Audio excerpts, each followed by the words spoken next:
ఉన్నటువంటి పార్టీలన్నీ కూడా నెట్టనిలోన చీలిపోయాయి. మొత్తంగా 138 మంది శాసనసభ్యులు అలాగే కొంతమంది పార్లమెంటు సభ్యులు కూడా తమ రాజీనామాల్ని సమర్పించారు. కాంగ్రెస్ పార్టీలో ఉన్నటువంటి శాసనసభ్యులు రాజీనామాను సమర్పించడం ఒక వంతు అయితే మరొక పక్కన సోనియా గాంధీ తెలంగాణ ఇచ్చినందుకు కృతజ్ఞతలు చెప్పుకుంటున్నాము అనేటటువంటి కృతజ్ఞతాభినందన సభ ఇవాళ హైదరాబాద్ లో కాంగ్రెస్ పార్టీ ప్రజానాయకులు ప్రజాప్రతినిధులు నాయకులు ఇవాళ జరుపుకున్నారు.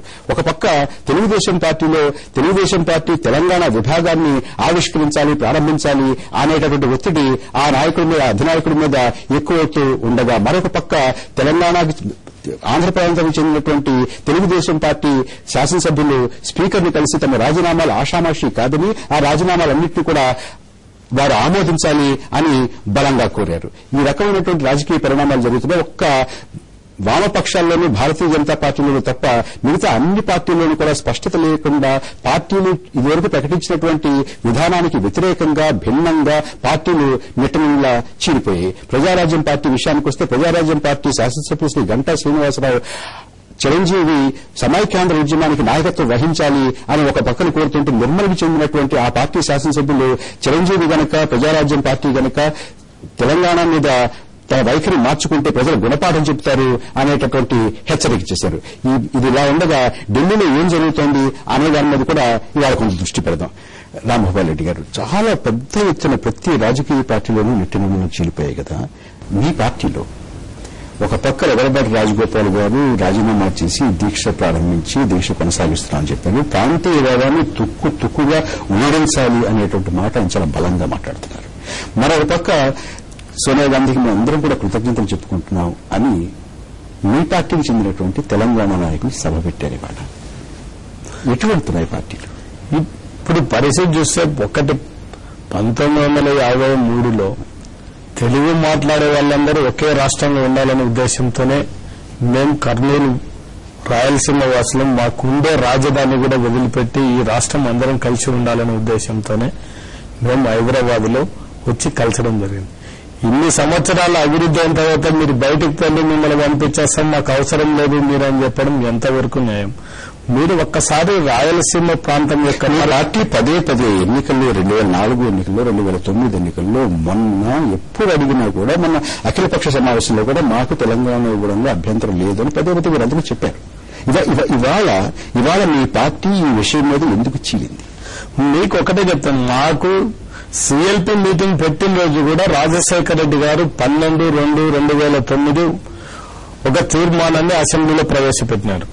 మాకు డిస్కషన్ జరిగినప్పుడు కూడా మా పార్టీలో అందరి అభిప్రాయాలు చెప్పనీకపోతే రాజశేఖర రెడ్డి గారు 12/2/2009 ఏదైతే తీర్మానం పెట్టినాడో దాని మీద అన్ని చర్చలు జరిగిన తర్వాతనే అన్ని ప్రాంతాల నాయకుల అభిప్రాయం తీసుకున్న తర్వాతనే నిర్ణయం తీసుకుంటారు. మనం అందరం కూడా సోనియా గాంధీని ఆమెకే డెసిజన్ వదిలిపెడతాం మన పార్టీ అధ్యక్షురాలుగా అని చెప్పి ఉద్దేశంతోనే మనం ఆ రోజు తీర్మానం చేయడం జరిగింది. ఇవాళ మీ పార్టీకి చెందినటువంటి రాయలసీమ నాయకులు, మీ పార్టీకి చెందినటువంటి కోస్తా నాయకులు ఒక పక్కన, మీ పార్టీకి చెందినటువంటి తెలంగాణ నాయకులు మరొక పక్కన ఉన్నారు. తెలంగాణకు చెందినటువంటి తెలుగుదేశం వారు, కాంగ్రెస్ వారు, ప్రజారాజ్యం వారు ఒక పక్కన ఉన్నారు. కోస్తాకి సీమకి చెందినటువంటి తెలుగుదేశం వారు, కాంగ్రెస్ వారు, ప్రజారాజ్యం వారు ఒక పక్కన ఉన్నారు. కానీ ఈ రోజు పరిస్థితి మాత్రం ఈ విధంగా రావడం మాత్రం చాలా దురదృష్టకరం.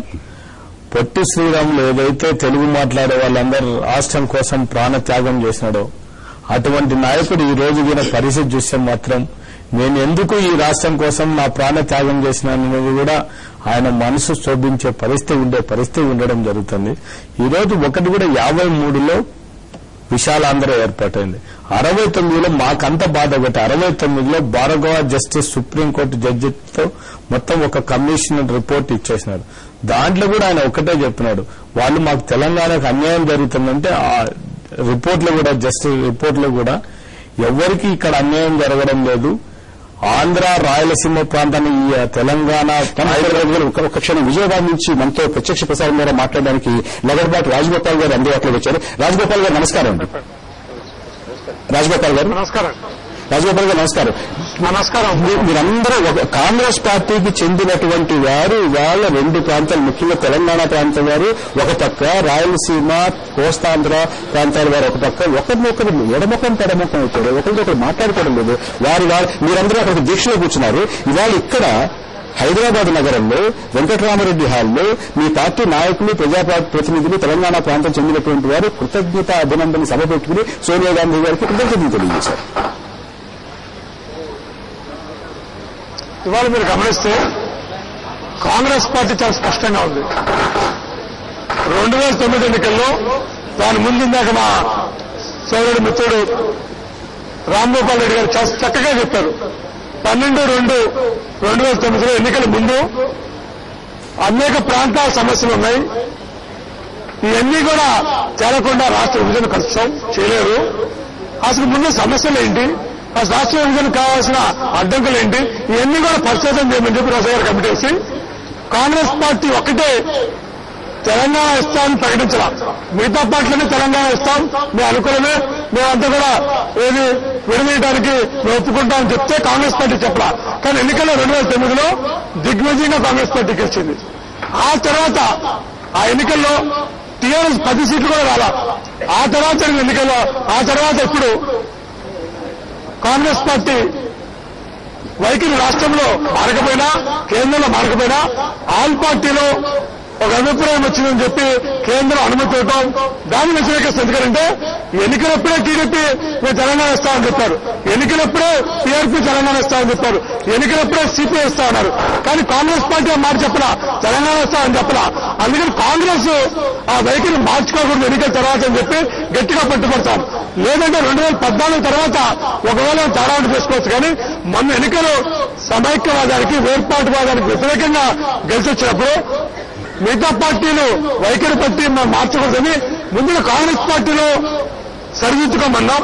అలాగే ప్రజా ఆగ్రహాన్ని ప్రజల్లో వెళ్లెత్తిన ఆ నిరసనలు ఉద్యమాలకు అనుగుణంగా చంద్రబాబు నాయుడు గారు, చిరంజీవి గారు, నారాయణ గారు కూడా వారి యొక్క బాటను మార్చుకోమంటున్నాం.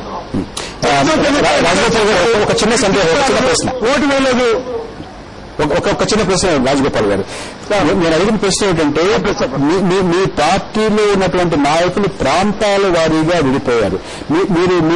మీరు సమైక్యవాదం చెప్పారా, ప్రత్యేక తెలంగాణ చెప్పారా, మీరు మద్దతు ఇచ్చారా, సహకరిస్తామన్నారా, బిల్లు పెడతామన్నారా, బిల్లు పెట్టలేమన్నా, అవన్నీ ఎవరి వాదన వాళ్ళకి అలా ఉంచండి. కేవలం కోస్తా రాయలసీమకు సంబంధించినటువంటి మీ పార్టీ వారు మాత్రమే సమైక్యాంధ్ర కావాలంటున్నారు. ఎవరైనా ఒక్కరైనా ప్రాంతాలకు అతీతంగా మీరు చెప్పేటటువంటి వాదన ఎవరైనా వినిపించేవాడు ఎవరైనా కనపడతారా? తెలంగాణ ప్రాంతం నుంచి కాంగ్రెస్ కానీ తెలుగుదేశం కానీ అందరూ కూడా ఒకే మాట మాట్లాడుతున్నారు, కోస్తా నుంచి అందరూ ఒకే మాట మాట్లాడుతున్నారు. ఇంకా నిట్టమైన చేయడానికి కారణం ఏంటి? ప్రాంతాలకు అతీతంగా ఒక వాదన ఎందుకు బలపరచలేకపోతున్నారు? ఇవాళ హైదరాబాద్ లో ముఖేష్ గారు, నాగేంద్ర గారు స్పష్టంగా చెప్పారు, సమైక్యం ఉండాలి, లేకపోతే మా విడిగా కావాలన్నారు. సో వాళ్ళు ఎవరు వేర్పాటు కలవలేదు. దయచేసి ఒక్క క్షణం ఆగండి. ఢిల్లీలో వైఎస్ జగన్మోహన్ రెడ్డి గారు మాట్లాడుతున్నారు. ఒకసారి ప్రత్యక్ష ప్రసారం ద్వారా ఒక నిమిషం చూస్తే మళ్ళీ మన చర్చను కొనసాగించుకుందాం. 2-3 నిమిషాల సేపు జరిగింది. దాని తర్వాత తెలంగాణ తెలుగుదేశం నుంచి కేరళంలోకి వెల్లోకి తీసుకొని అక్కడ ప్లైకార్డులను ఎత్తిపెట్టుకున్నారు. ప్లైకార్డుల మీద యునైటెడ్ ఆంధ్రప్రదేశ్ మద్దతు తెలుపుతూ ప్లైకార్డ్స్ డిస్ట్రిబ్యూట్ చేశారు. అటువంటి తరుణంలో ఇక్కడ మేమంతా న్యూస్ నిలబడి ఉంటాం.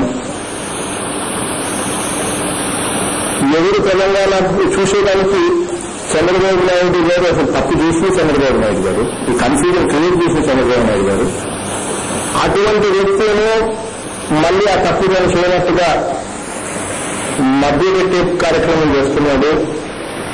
తానే పోడియం దగ్గరికి వెళ్ళిపోయి వాళ్ళ ఎంపీలతో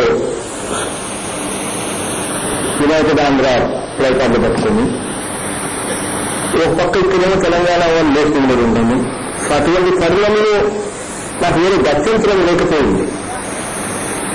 అటువంటి గత్యంతరం లేని పరిస్థితిలో నేను లేచి వెళ్తూ లాబీలో ఒక్కసారి లాబీలకు అడుగు వేసి మిగతా వాళ్ళందరి మీద రమ్మని చెప్పి పురమాయించి కృపారాణి గారికి, మధురాజు గారికి ఇద్దరు ఆ లాబీలో మిగతా వాళ్ళతో మాట్లాడుతున్న వాళ్ళకి అట్లా పురమాయించి నేను వెళ్ళేసి నడుచుకుంటూ వచ్చారు. వచ్చి నేను కూడా ప్లైకార్డు వాళ్ళని డైరెక్ట్ గా అడిగితే కరెక్ట్ గా ఉండదని చెప్పి జెంటిల్మెన్ గా షేక్ హ్యాండ్ ఇచ్చి ప్లైకార్డు తీసుకున్నాం. నేను వాళ్ళ దగ్గర 4 ప్లైకార్డులు ఉన్నాయి. వాళ్ళంతా పకడ్బందీ పథకం ప్రకారం 3, 4 ఉన్నాయి. పకడ్బందీ ప్లాన్ ప్రకారం వచ్చారు కాబట్టి మా దగ్గర ఏమీ లేవు. అరిస్తే స్పీకర్ అంత దగ్గర ఇది అరుస్తూ ఉంటే బాగుంటుంది. కాబట్టి షేక్ హ్యాండ్ ఇచ్చి ప్లైకార్డు తీసుకుని యునైటెడ్ ఆంధ్ర ప్లైకార్డు నేను డిస్ప్లే చేస్తాను. ఈ లోపల 2-3 నిమిషాలు, దాని తర్వాత 2-3 నిమిషాలు కుదేశారు. మిగిలిన నాన్ తెలంగాణ ఎంపీస్ అందరూ కూడా నేనున్నానని చెప్పి తెలుసుకుని వాళ్ళనే వచ్చారు. ఇది జరిగిన విషయం ఉంది. దానికి సంబంధించినంత వరకు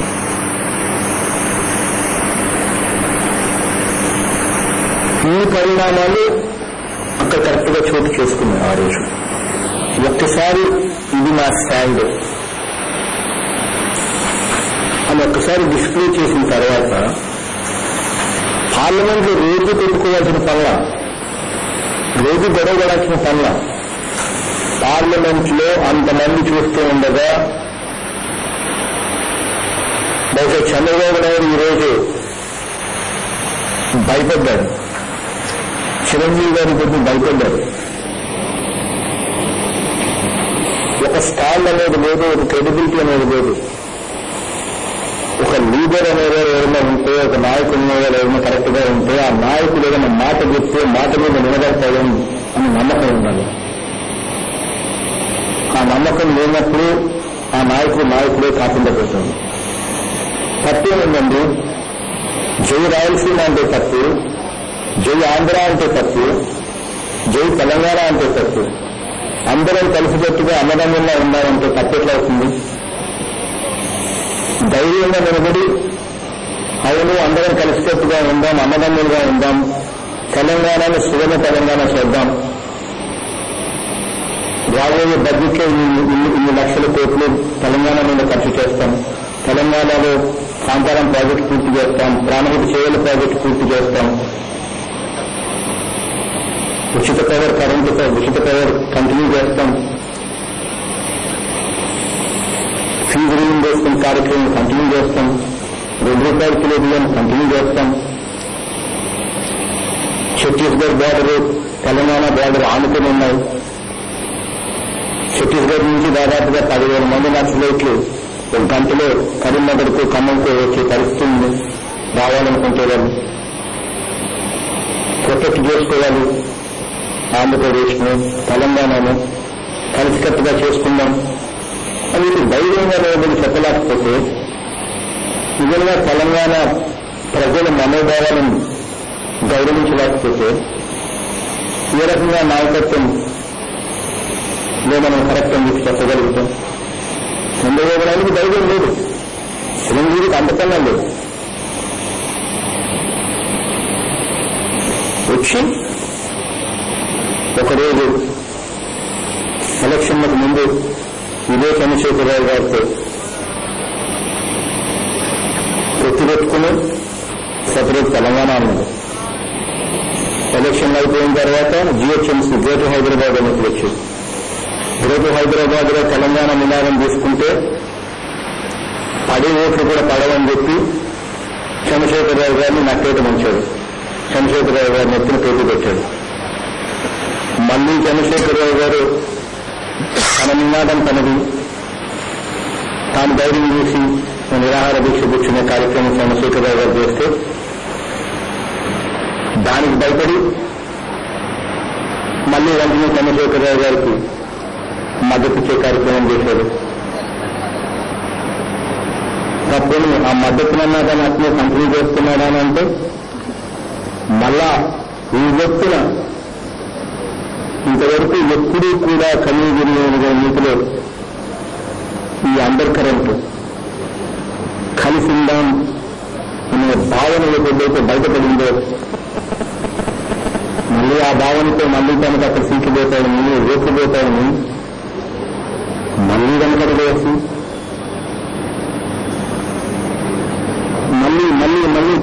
చెప్తూనే పోతున్నది. ఈ రకంగా క్రెడిబిలిటీ అనేది పూర్తిగా, విశ్వసనీయత అనేది పూర్తిగా దిగజారుస్తుంటుంది.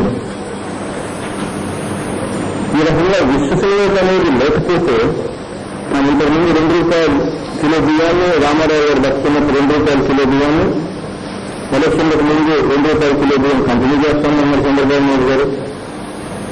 అధికారం ఎలక్షన్లు అయిపోయినాయి, అధికారంలో కూర్చున్న వెంటనే 2 రూపాయల కిలో బియ్యం 5 రూపాయల పావులాన్ని చేశారు.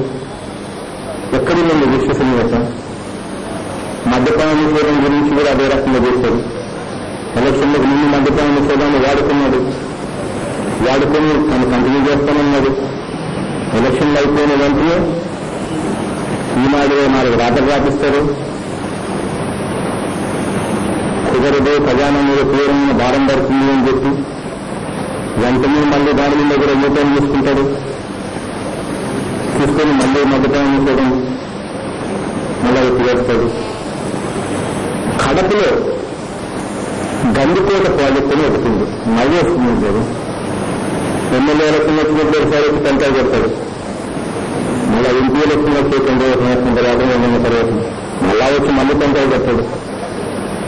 ఒక్క ప్రాజెక్టులో 2 సార్లు టెంకాయలు పెట్టాడు. మళ్ళీ ఆ ప్రాజెక్టు మళ్ళా నాన్నగారు ముఖ్యమంత్రి అయిన తర్వాత ఆ ప్రాజెక్టు పూర్తయిపోయింది.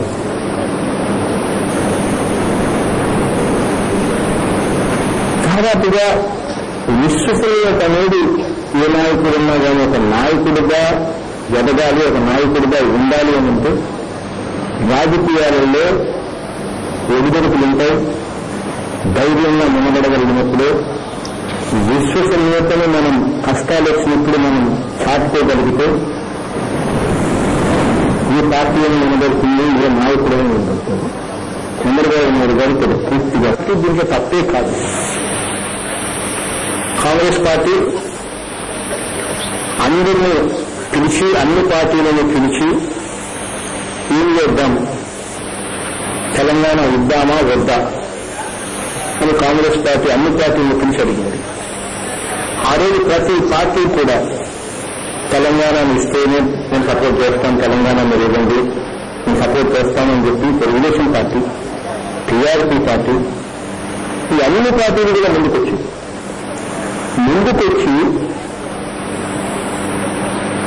ఒక పక్షంలో అన్ని పార్టీలు ముందుకొచ్చాయి, మరో పక్షంలో 11 రోజులు అయింది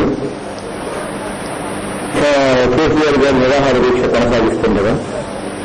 దాని ముందు రోజు, దాని తర్వాత రోజు ఒక పెద్ద ర్యాలీతో చంద్రశేఖరరావు గారు హైదరాబాద్ లో పెద్ద ర్యాలీ కండక్ట్ చేసే కార్యక్రమం చేస్తున్నాడు. ఆ ర్యాలీలో భావోద్వేగాలు ఎక్కువై పోలీసులకు తెలంగాణ సోదరులకు మధ్య ఘర్షణ వాతావరణం నెలకొల్పి అక్కడ భావోద్వేగాలకు లోనైనప్పుడు ఎవరైనా చనిపోతే కానీ బాధ్యులు ఎవరు?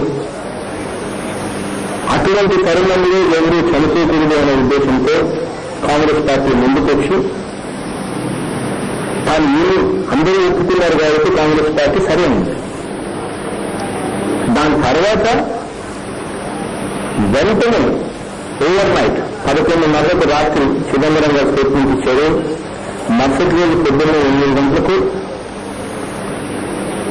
కల్లా పూర్తిగా రాష్ట్ర వ్యాప్తంగా బంద్ వాతావరణం నెలకొంటుంది.